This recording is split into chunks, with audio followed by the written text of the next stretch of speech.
I am your host, the DFS Jerusalem, and you can follow me, of course, on Twitter at DFS Jerusalem. Today, we're going to talk a little bit about what happened last night. A lot of things that we saw in the sweatshop, as well as really chopping it up. Because we had a pretty decent session, had a really nice session. Today's line drive was lit. It really was. Today's line drive was super litty, and I'm sure. A lot of plays were. The one guy that got me is I came in last night. I was high on Salazar because in the line drive, we chopped up pitching a little bit more. But okay, now in the first class, the first class here, what I really want to do, PJ Holloway, what's up, big homie? The main thing I want to do in this spot is go over pitching, really talk about pitching, because that's the only plays that we know are going to be set in stone. I'm gonna go over pitching. I want to talk about news and notes from the shop, some things that we're gonna be doing. That's pretty new. Maeda might get a complete game shutout. He's still pitching, motherfucker. Now when I liked Maeda, didn't like Salazar. Ended up playing Salazar and not playing Maeda. So that was kind of the story of my night. But they took him out. Okay. Yeah, the Archer Maeda combo. Last night that's what I was on. I was like Archer Maeda, that's where I'm going. And it was damn. That's tough. That's very tough. Very tough. It's tough to go out like that. But hey man, you live and you learn, man. You keep on playing. It's all good. I was able to double the buy-in, so I'm happy about that. Very tough. And that's all good. So we do have YouTube cats out. Everybody's in here. All right, real quick. We got to chop it up with the homie Kyle from Fantasy Phenom. Very good friend of mine, man. Since the very beginning of this, we've been in it together. Our relationship has survived other people trying to attack us, people trying to attack him, people trying to attack me, people trying to put us against each other. And we still remain to be super tight, man. Because at the end of the day, we first started this, and I was talking to a lot of people, reaching out to a lot of people. The one thing that I got from Kyle was that he was a dude who was concerned with making DFS honest for a little man like me and him, and upon that thread, me and this dude will always be cool for that reason, always. And if I can, suggest improvements to him, he's open to it, which is really cool. At first, when he suggested improvements to me, I wasn't as open. And so I had to kind of, open my mind to anything that can improve the show, right? Anything that can improve the DFS sweatshop for you, right? And so he says to me, man, we were talking. I'm like, yo, the Facebook group is really good. I love it. I get to go in there and kind of be like the ringleader and do everything. And he was like, man, I'm telling you, Facebook is cool. I like Facebook too, but you gotta get a Slack chat. And there's a couple of other sites that do that too. And he was like, man, with the numbers that you've got, man, your Slack chat would be dope. And so he helped me set it up, man. So we do have that feature here. And the thing about Slack chat is, there's a post in the VIP. I want you to go ahead and go in the VIP, get that post, put your email under there. And what that's going to do, that's going to allow me to send you the invitation to the Slack chat. Now, it's a downloadable app you can do, Android or iOS. Either way, it's cool. And in the Slack chat, what we have is we have different channels. And how in the Facebook group, a lot of times, things get lost. Like stuff gets lost, and you're looking to find out who are the best MLB pitching plays for today's juniors training. Y'all know what time it is. You're on the wrong side of the tracks. Y'all know what it is. So anyway, what's up, big homie? Holland, yeah. What's up, everybody? All right, so a lot of times, you might come into the Facebook group and you're like, yo, I want to see what's up with the MLB post, and you can't find the MLB post because people are talking WNBA, people talking NBA, people are talking golf, people talking NASCAR. You can't find it. So what this is, the Slack chat has certain channels, and you can see them under the gear on the left side. It has certain channels, and you can go into that channel if you want to talk that specific sport.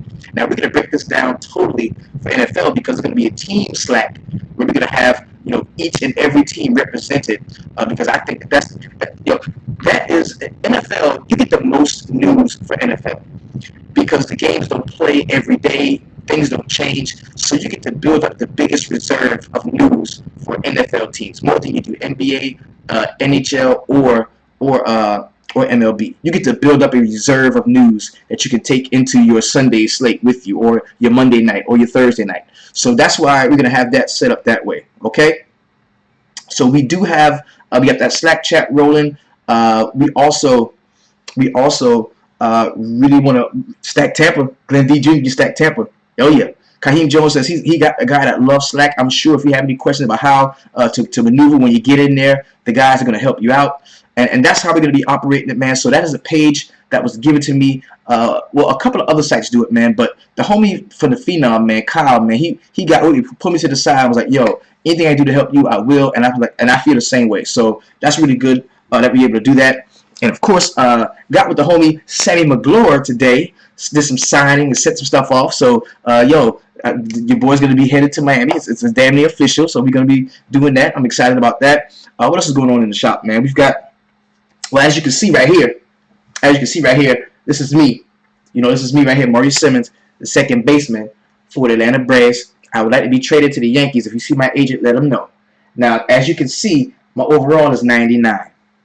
It's my second year in the league. My overall is a 99. What I was able to do was they got this workout plan that you can get on, which really helps you to boost your overall.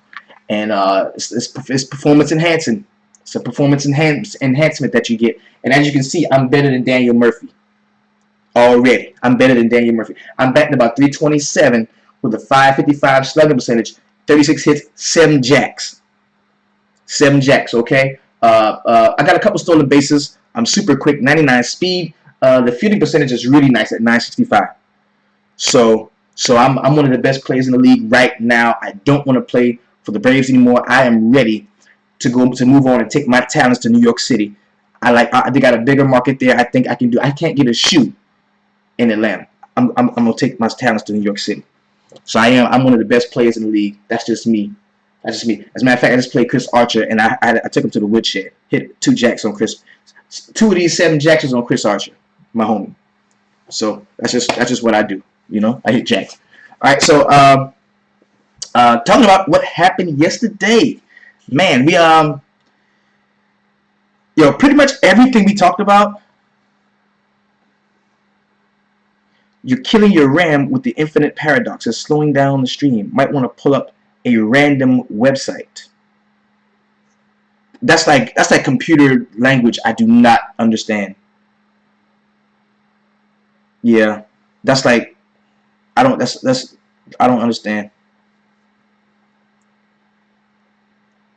because it's hard for me to see any of the Facebook stuff. It's hard to see it. So right. So what we can do? Let's go ahead. Bam. Let's jump right into it, man. We've got a few games on the slate to talk about. A lot of great stuff happened yesterday, man. We saw a ton of really solid performances there. One of my favorite plays on the slate, we talked about it, was Goldschmidt, man. Goldschmidt was one of my favorite plays on the slate, and he killed it. We saw an excellent game from him. Yasmani Tomas was a really good one. We talked a little bit about Rasmus as a guy that a lot of you all liked. That made a ton of sense to play him in that spot. Was a really solid play there. So it was, yeah, really solid state of games. Really solid state of games that we saw. So I was very pleased with doubling the buy-in. Anytime you can do that, that's definitely a plus. But what we're going to do, yeah, I killed it, the little mirror joint. I killed it. So we should be good, right?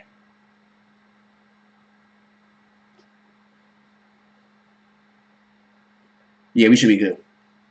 I'm still trying to work out the tweaks to this, man, because there are a few little tweaks and turns that I have not yet mastered. But we're going to try to figure it out. We're going to try to figure it out. All right. Kobe Rasmus was a really great play. Ricky Weeks. Thomas was a great fade. Didn't he hit a homer? Yes, that's true. Tomas was an excellent fade. He didn't hit the jack. And that was tough. That was a tough one. You said Cervini just hit a home run? I had him. Great night for you. Finished 20th in the arcade with only one lineup. Nice. I like that. I like that. It was a great night for me, man. Double the buy-in, so anytime you can do that, that's good. My very best lineup was at 150.2 points, and that was with Salazar, with the negative 0.2 from Salazar. I finished with 150 points. Bring back the snowflake of the night. Well, y'all know who that is tonight. You know who my snowflake of the night is. You know who mine is. Shit. Liriano with your old snowflake ass. How the fuck you go out at 7.7? A straight steal. A deal. He was a straight deal. Went out with that bullshit, man, and finished with negative 15 points. That was horrible. That was horrible for him. Very bad. So, let's go ahead and jump into some pitching. Now, what this is about? This is about recapping what happened yesterday. And this is also about taking a look ahead to the pitching. Because we know that's the only area in the game where you know exactly who you're going to see. Okay? And when we get to line drive at 5, that is where we break down the batters, a lot of the batters. And we can talk about some stacks that we kind of like, because we have a rough draft in our heads of who we know are going to be in the lineup. We know that. But what we really looking for is, to kind of get some of that pitching in our heads, get some solid pitching plays in our heads. So let's do that, and we're gonna start. The very first game we've got on tap is going to be. It is the Boston Red Sox and the Milwaukee Brewers. This is a 9-run total. We've got Eduardo Rodriguez at 8.4K and Jimmy Nelson at 7K. Both of these guys they're not bad. Now, of course, another game in Miller Park, that is definitely a hitter's park. You can get lost up in there, playing pitchers and whatnot. So you might want to, curb your enthusiasm about rostering a pitcher at all in this game. But we've seen some crazy stuff happen lately. You look at Rodriguez at 8.4, taking a look at what he's been able to do over the last few games.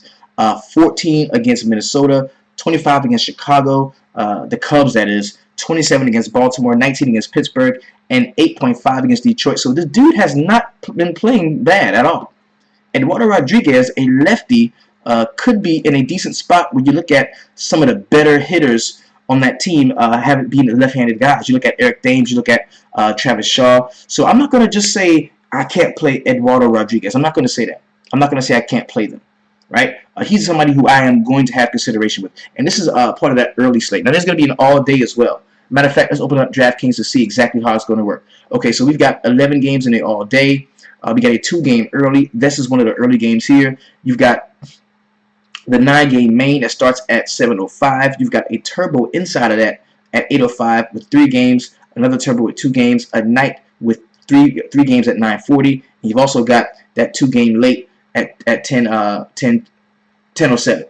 So you're gonna have to take a look. I don't mind taking a look at that. Okay. Now Eduardo Rodriguez here, he's at 3.07 ERA, 37 Ks on the season. Jimmy Nelson 4.83 ERA with 25 Ks on the season. Let's take a look where the other team stacks up when it comes to K rate. Okay. So what we're looking for. The Brewers are second in the league in K rate, 24.7% K rate, man. This is like a tough spot right here because who doesn't Thames crush? Thames destroys lefties. He destroys righties. Like he's on some cyborg shit right now. You know what I mean?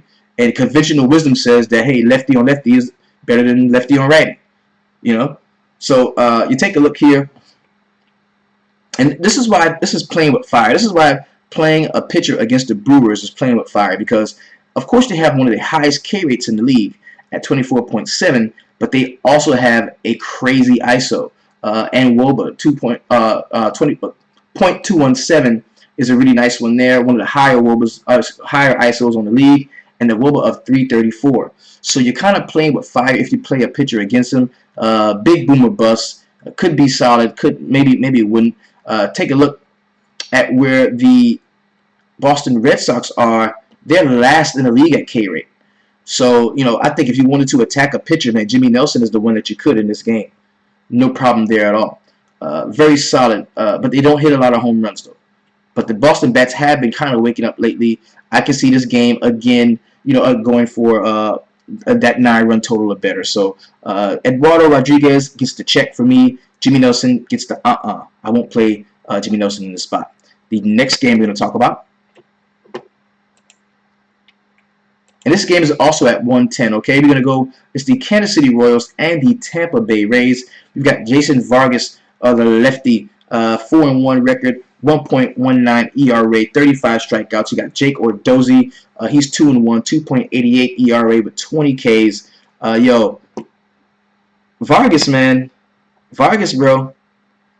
Vargas has been pretty good. 21, 12, 11, 35, 34, 23. Has never scored less than 11 DraftKings points. So I definitely think that you can take a look there. Now, you got to keep in mind, those bats are pretty hot right now for the Tampa Bay Rays. And you look at, Odorizzi in this spot, 27, 19, 1.65, 19.1, 8.1. You know I love to attack the Kansas City Royals. I tried to do that yesterday. That didn't go too well. The last 2 times, actually, that didn't go too well. So that kind of leads me to believe that the Kansas City Royals are pretty good right now. They're heating up right now. Like, they're hitting the ball right now. So if I had to pick a pitcher in this spot, I like Vargas and I like Odorizzi. I like both of them. This game is only a 7.5 run total. You've got Vargas at 9K, Odorizzi at 9.7. So both of these guys are priced up. This is a part of that early slate. You can't get away from all of these guys. You're going to have to play somebody. The one thing that I do like as the Kansas City Royals side is, they have been really, really struggling against these type of pitchers that pitch for contact, ground ball contact, hitting into double plays. Jake Odorizzi is a guy that can do that. So I like Odorizzi at 9.7. We're going to stay stuck in this limbo, it looks like. No. We can scroll, baby. We can scroll. Because what we're doing, most likely, we're talking about a lot of the pitching prospects on the slate. That's what I really want to hammer down. Get that pitching done. You look at Tampa Bay batters versus Vargas. This is going to give you a little insight into some BVP type things here. You can take a look there, and you look over here, you see the same thing. If I need to blow it up, I can give you a better look there. Give you a look at some of the BVP things, like the Kansas City batters against Odorizzi. This is how Odorizzi does against the Kansas City batters. How Vargas does against those Tampa Bay batters. So give you a little something to look at. That's pretty solid. Okay. Now, when we take a look at the team, and where they stack up against the pitching, let's take a look here. All right. So what we're talking about is the Rays, man, with the highest K rate in the league at 26.5. Highest K rate in the league, 26.5. The ISO doesn't scare me at 0.160. Neither does the WOBA scare me that much, 316. So I definitely think that Vargas is going to be in play. Definitely. I like Odorizzi played in the minors with the Royals bats. Okay. And looking at the Kansas City Royals, man, they're not a team. They don't strike out as much as you think they would. They've got a 21% strikeout rate, very low ISO, 125 ISO. The WOBA right at 340. So, excuse me, the WOBA right at 273. So, both of these are attackable, man. Both of these pitchers, these teams are attackable when you talk about the pitching in terms of pitching. So there are a couple of guys that I am going to like. I like Vargas and Odorizzi, but I'll be deciding, later on exactly where I'll be going in this spot. So the next game we're going to get into is going to be my New York Yankees and the Houston Astros. In this spot, we've got Dallas Keuchel and Michael Pineda. This is a tough one right here. We're seeing some really solid, pitching duels lately. Like, we're seeing some solid pitching duels. Like Keuchel and Pineda, it's a 7.5 run total. You've got 6 mile per hour wind going out toward left field, 0% chance of rain, 58 degrees is the temperature, 40 is the dew point. Man, Keuchel has been lights out lately. He's been playing very well lately, and I like to think that you're taking a look at him, man. Over the last few games, 12, 34, 27, 26, 28, 19, 24. So that 12-point game against the Angels was the lowest one he had of the season. So he's coming off a really his worst performance of the season. Can he bounce back? I really think so. I do. Against my New York Yankees, man, That's going to be a tough spot though, because the Yankees are really hot right now. They're playing fairly hot right now. I think they kind of found the groove, man. But Keiko comes in 5-0 with a 1.88 ERA, 41 Ks. And yo, don't pay attention to win losses when it comes to pitching, because chances are Keiko's going to lose one sooner or later, and this could be the one against the Yankees at 5-1. You know, Pineda at home. Yes, I like Pineda at home. 3.12 ERA, 43 strikeouts. Give me some Pineda in this spot. I kind of like him. Checking out the DraftKings price on him.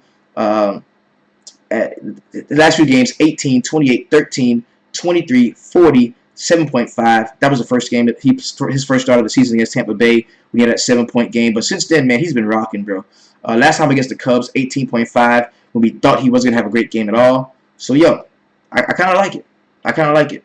Take a look at the orders. You can get some of those BVP numbers that you like if you want to see, you know, how these batters have done against them in the spot. You can take a look there. Now, something that kind of sticks out to me is, you know, in 14 at bats against Keiko, you got Jacoby Ellsbury batting 143. That's a nice sample size. You got Chase Headley 19 at bats, 20 batting a 263 there. Something that you want to take a look at over here.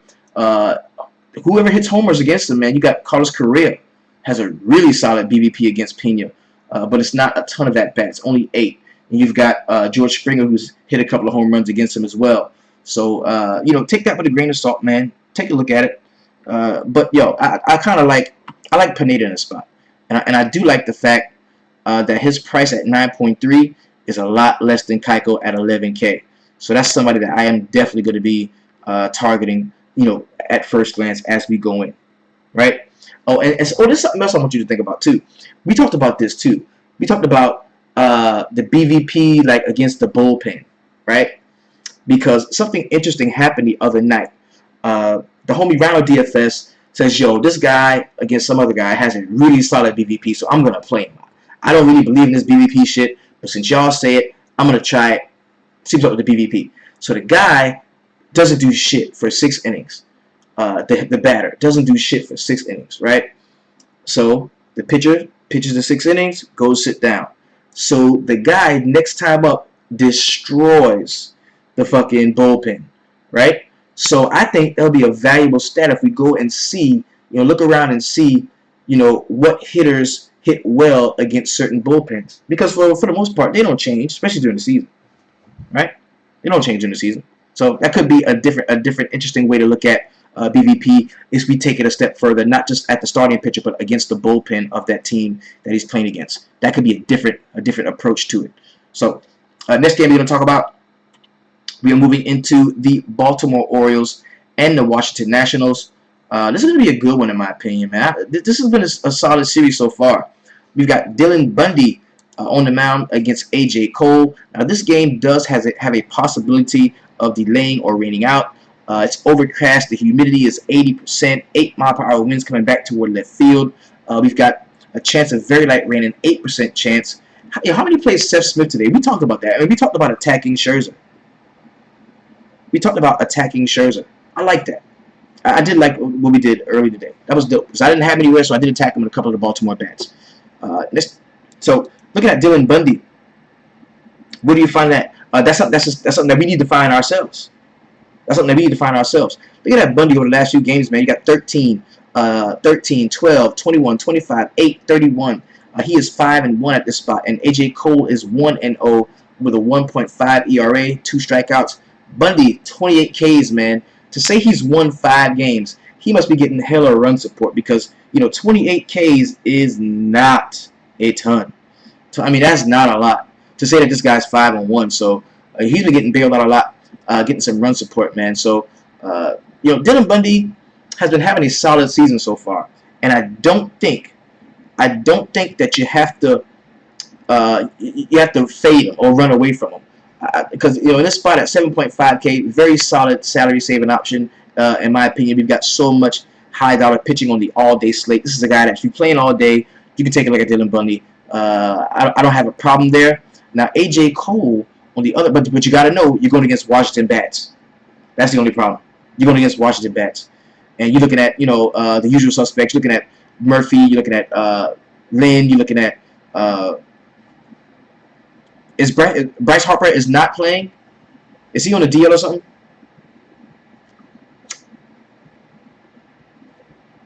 Is Bryce Harper not playing? AJ Cole at 6.9K. Righty. I think you take a look again at some of the same bets you looked at for the Baltimore Orioles. We talked about Seth Smith, and we talked about Adam Jones. A few of those guys look pretty good. So don't have a problem there at all, man. Let's take a look at some of the BVP plays, man.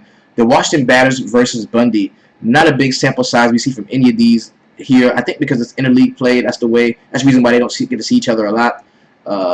So PvP in this respect doesn't really mean too much. So let's move on to the next game. Next game we're talking about is going to be the Seattle Mariners and the Toronto Blue Jays. On the mound, we've got Chase DeJong for the Mariners and Marco Estrada for the Blue Jays. 3.14 ERA with 45 Ks. That's a ton of Ks for Estrada. I like that. I'll give me some of that K upside, man. I like that. I really do. And if we know we're not going to be seeing Nelson Cruz again, that kind of takes a little bit away from that power that they do have. Even though we did see Cano bang a jack today and really kill it. It's a 9-run total. Chase DeJong 0-2, 6.75 ERA, 6 strikeouts in his 2 starts. We can definitely target Chase DeJong in the spot with a couple of the Toronto bats. They have officially woken up. They have officially woken up. We talked about Toronto bats during the line drive. I like them. I like Estrada, and I do like some of the Toronto Blue Jays bats. Who they are, we're going to figure that out in the line drive tomorrow. So I will not ever be playing any Chase DeJong. Not at all. 15 points last time against Texas. -10 that first start against Cleveland. Maybe he had to shake some rust off. I don't know, but I won't be playing him nonetheless. Estrada, 12, 23, 23, 25, 26 in his last 5 starts. Also against some pretty decent offenses, man.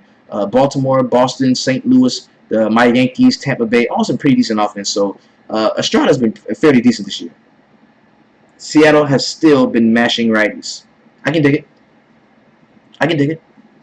It is a 9-run total. So of course you want to curb your enthusiasm. The next game we're talking about is the San Diego Padres and the Texas Rangers. Clayton Richard on the mound Clayton Richard is on the mound in this game. It is probable. There's a 59% chance of light rain. We've got 7-mile-per-hour wind coming back toward the batter box, 82 degrees, 63% humidity there, and a 68 dew point. Now, I'm getting Clayton Richard. No, I'm not playing Clayton Richard. I'm not playing Clayton Richard. Texas Rangers at home, 9.5-run total. Give me some more of those Texas bats. This could be a Shelly situation, an easy Shelly situation. Cruz will be back. Is anyone chatting here? I don't see anything. Yeah, we're chatting, bro. We're chatting it up. Yeah, I can definitely get into some Texas bats in the spot, most certainly. It's a 9.5-run total. I like that. Hope this game does play because I do like quite a few of those Texas bats in the spot. Martin Perez at 6K, a guy you might want to take a look at against San Diego. 14, negative 4.45, negative 5.5. Yeah, quite inconsistent, man. 1-5. The dude can't get a win. It's tough. It's tough. So just give me some of those batters, and I'll be done with that. Taking a look at some of the PvP situations here. Not a ton. You look at Eric Ibar batting 333 and 12 at bats. That could be useful to you if you wanted to use somebody to attack Clayton Richard. I definitely think you can take a look there. You can take a look there. Next game we talk about is the Minnesota Twins and the Chicago White Sox. This is a game that should play, man. This game should have played. Was this game that got canceled? This is the canceled game, I believe. We got Phil Hughes at 5.8 and Miguel Gonzalez at 7.8. Looking at Phil Hughes over the last few games, we talked about him yesterday. 16, 10, 12. Pretty solid last 3 game stretch for the price point. Not a problem going to him in this spot. But we talked to Edwin Nees, man, our resident Chicago White Sox enthusiast. He says play the White Sox bats in this spot. He says play some of the White Sox bats in this spot. We've got Derek Holland on the mound for the White Sox. So I really think that could be a solid play. Going against the Minnesota Twins, not really afraid of them at all.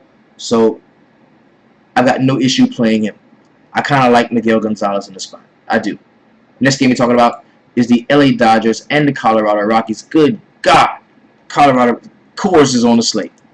Ain't that a bitch? Coors is on the slate and the Dodgers is on the slate. I know Dylan Zink is ready for this. Cody Bellinger better be 5.6K. And he's probably not. Phil Hughes has the highest batted ball distance on the slate. Gives up a lot of homers and hard hits. So we can attack him. So the Dodgers, they got Hyun Woo on the mound at 6.5, the left-hander there. And we've got Tyler Anderson at 5.9. Usually the first thing I do, right, is I look at when I look at Coors, and I see a Coors slate. The first thing a lot of people do is they look at batters. Man, you need some Coors bats. Who's the Coors bats I need? I need a lot of Coors bats. But the first thing I do is look to see if there's any chance of me rostering a pitcher in Coors. First thing I do, I take a shot. And we know that lefties against the Dodgers has been a thing in the past. You look at Tyler Anderson over the last few games, 31 against Arizona in yet another hitter's park. Then again against Arizona, he had -3. So that's very inconsistent. But the dude has shown that he can pitch in the hitter's park and pitch well. So I want to play Anderson, bro. I want to play him. I've just been fading Coors every time. Let's go from Josh Dewey. He's just been fading Coors. I want to play Tyler Anderson. I do. Because I can guarantee he's going to be one of the lowest owned pitchers on the slate. Just for the simple fact that he's in Coors. Nobody wants to play pitchers in Coors. And that's the first thing I do whenever a Coors slate comes up. Is I look to see if there's a pitcher that might be able to get away with playing. So, and last time we did this, we did this last time against Arizona. And I played Corbin. And then I think it was Chatwood that had a great game. No, it was him. It was Tyler Anderson. They had a great game. So I think that Tyler Anderson's a guy that should deserve some consideration from you. Most definitely. No Ryu for me at all. Don't like him. And we're going to be interested in some of these Colorado's Rockies bats, as well as probably some Dodgers bats as we go into it, especially looking at some of those right-handers for the Dodgers, man. Cody Bellinger is finally priced up to 4.9. So I don't see a ton of ownership going his way.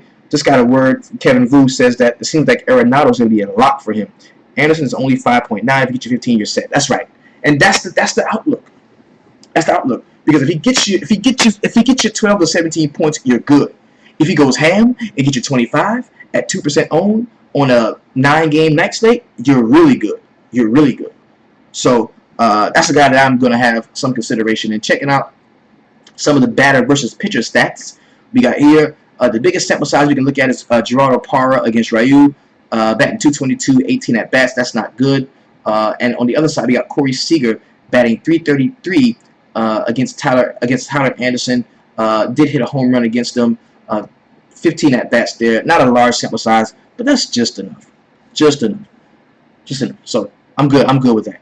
Next game we're going to talk about is going to be the Pittsburgh Pirates and the Arizona Diamondbacks. We've got Garrett Cole and Zach Greinke on the mound. This could be an interesting one, man. It's only 8.5 run total only. That's a lot of runs. 8.5 run total there.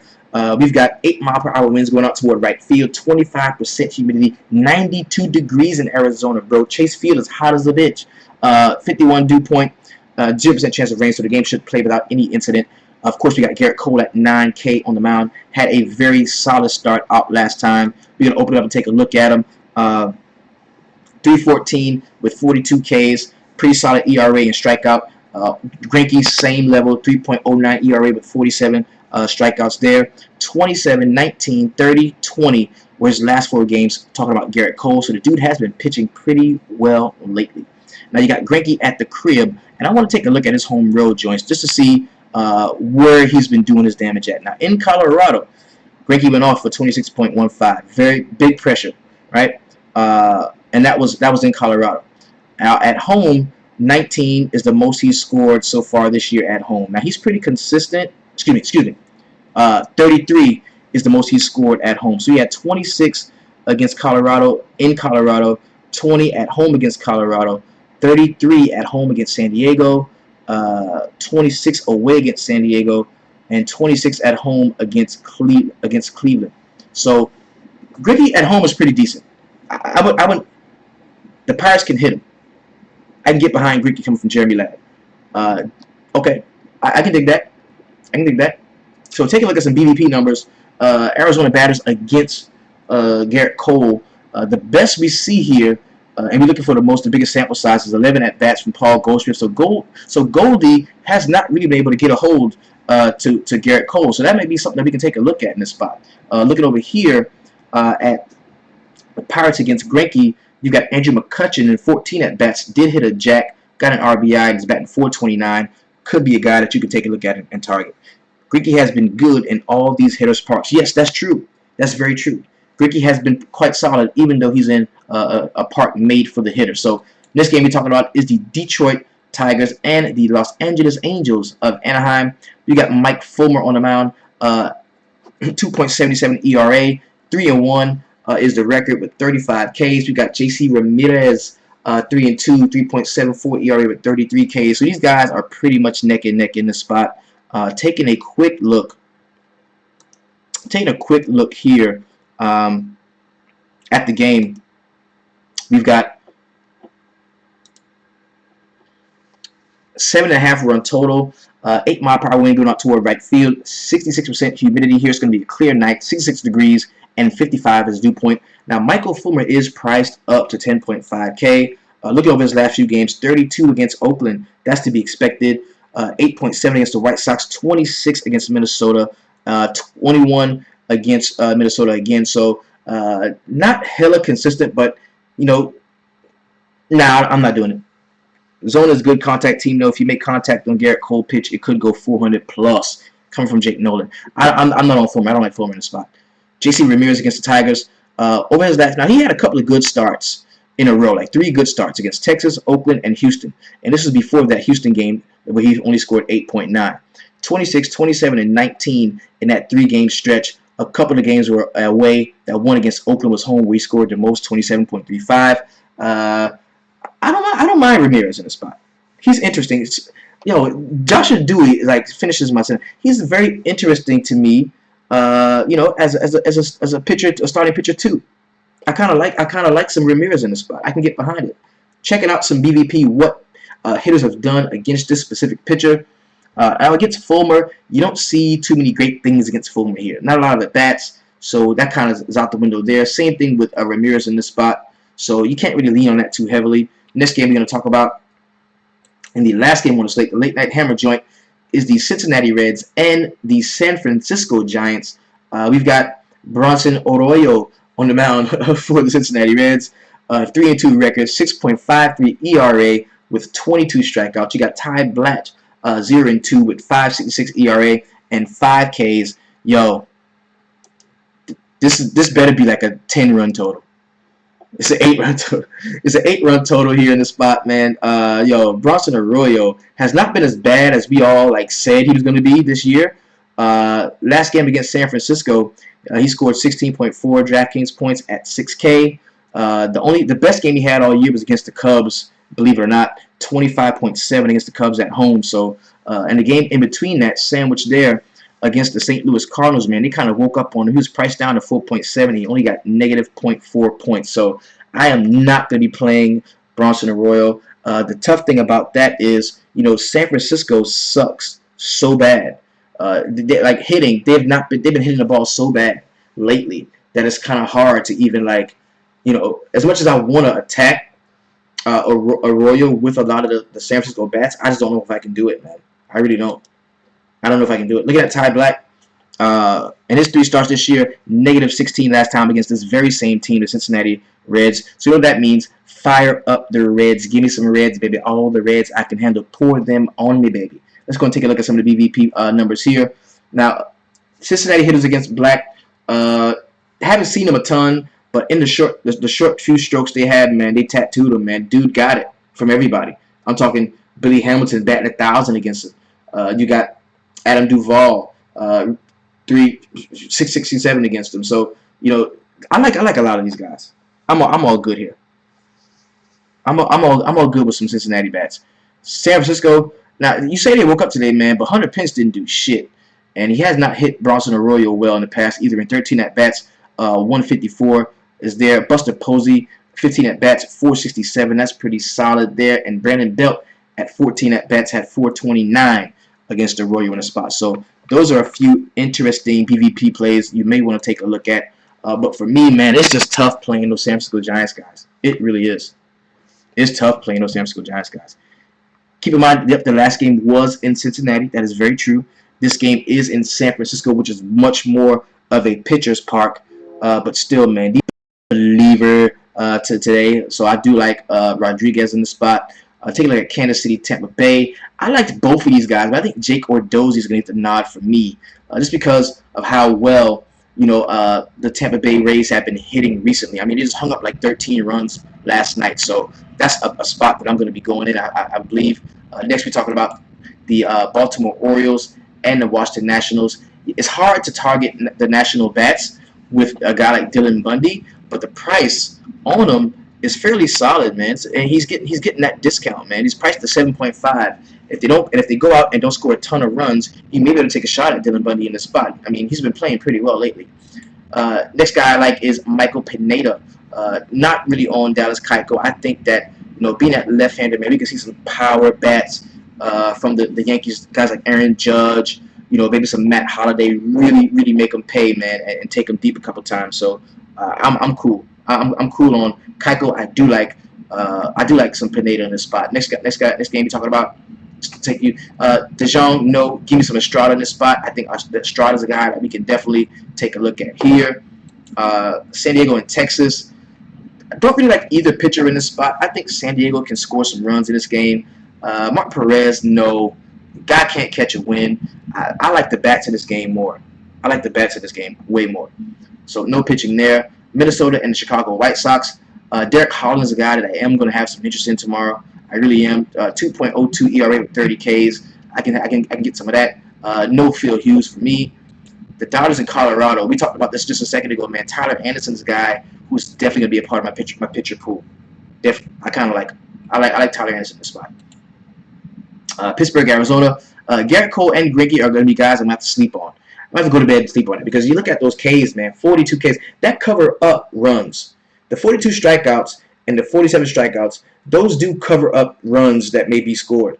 Because if a dude can get 2 strikeouts in an inning, finish the inning, maybe give up 2 or 3 runs, I like them. So I'm going to give both of these guys some consideration here. Detroit and the LA Angels. Ramirez is the guy that I like. I do not like Michael Fulmer at all.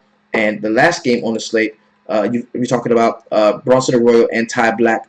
None of these guys. I'm not gonna have any of these guys when it comes to the pitching. So we did go over pitching. That's what we do here in the first class. Also, just gonna throw out a few quick stacks that I want you to take a look at. Maybe some batter stacks here. I like the Yankees against Keuchel is going to be a solid batter stack for me. I like the Texas Rangers as a batter stack initially. Of course, the Colorado Rockies are going to get some consideration for me, and also the Cincinnati Reds. No, I don't like Keuchel. No, I don't like Keuchel. I don't like Keuchel for 2 reasons. Number one, I'm a Yankees homer. Number one, and number two, I like some of the Yankees bats in this spot, man. I do. I like Chase Headley. I think Brett Gardner can be solid in the spot. I think Castro's a guy you can look at. Chris Carter, Aaron Judge, who hasn't seen him yet. So I think they can go off. I think they can go off. I think the Yankees can hit it. Plus, I'm a Yankee homer. Don't do it to yourself, man. And, hey, that's where I'm at, and I ain't moving. That's where I'm at. So this has been your DFS Jerusalem. You can follow me on Twitter at DFS Jerusalem. And if you want to play me in the show, because I am so good, you want to play me in the show, go hit me up. There's going to be a link in the description to this video how we can do that. So, remember what we do in the first class, man, is just go over some pitching, because that's the first part that I really want you to grab your head around is pitching. I really do. I want you to know, what to expect as far as pitching. Give you some strategies. Talk about, hey, if there's a pitcher you think everybody, go listen out today. Listen around and see who everybody else is going to be on pitching. If you don't like a pitcher that everybody else is going to be on, don't just fade them. Attack them. Play some bats against them.